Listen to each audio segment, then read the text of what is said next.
These are my disclosures. There is a number of devices.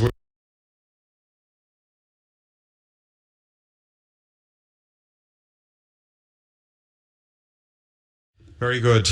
These are my disclosures. There is a number of devices we already heard from previous speakers to address the aortic arch, and they boil down to basically two type of approaches or design configurations. So single branch devices, I would say the main advantage is that they are relatively easy to be made into an off-the-shelf concept.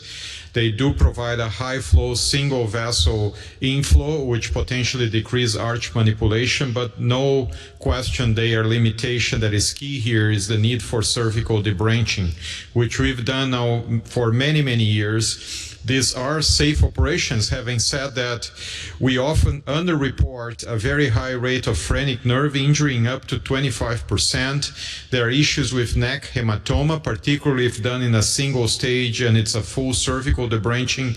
So there is the limitation of potential significant complications.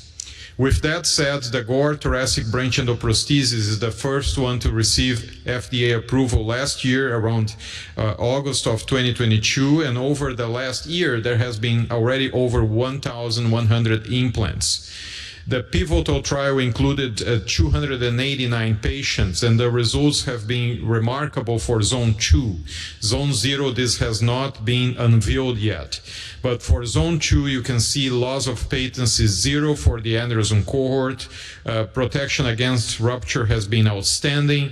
The same thing for dissection cohort, only one occlusion among 132 patients. So very good results at 1 year.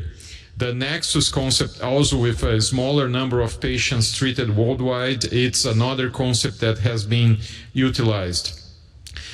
The evolution of this technique clearly is going to go to a number of double and triple concepts, and the advantage of that would be the avoiding the cervical debranching, allowing potentially total percutaneous technique. But unquestionably, these procedures do require a great deal of arch manipulation, no matter how much we want to deny that. And there are two main concepts that have been utilized with branches, the Cook and the Terumo. They have similarities with respect to their diameters proximally distally. I'm not going to go into that. But not all the patients will be suitable for that. A number of these patients have very complex dissections extending to the supraaortic trunks, and if not done correctly, this will lead to endoleaks and other issues. Some patients have, cabbage, lima grafts, or occlusion of targets that will require a double design. This is now a paper that has been out there for 3 years. The experience is much larger, but this already outlines in 39 patients the potential advantages of achieving in a high-risk group fairly low mortality. Stroke rate was 5%. Nonetheless, these were done at the time we were still doing cut downs in the neck, and 5 patients actually had hematomas that required exploration and early reinterventions, leading Stefan Hallon to do one of the first total percutaneous procedures that was done with a preloaded catheter, which allowed access to the left subclavian branch. And you can see here using a percutaneous transaxillary axis, which was borrowed from the thoracoabdominal experience, that allowed the placement of this larger stent for the innominate artery.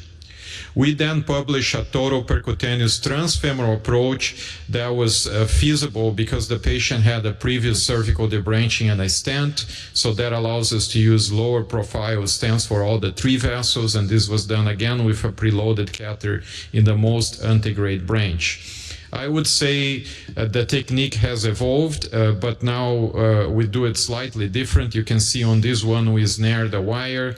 It's a very short video. And in the interest of time, I'm going to have to jump this, but with narrow wire and allow a steerable sheath to be placed. In conclusion, all these devices are complementary. We need them all available. There's not a single solution, but the key factor is we need a filter which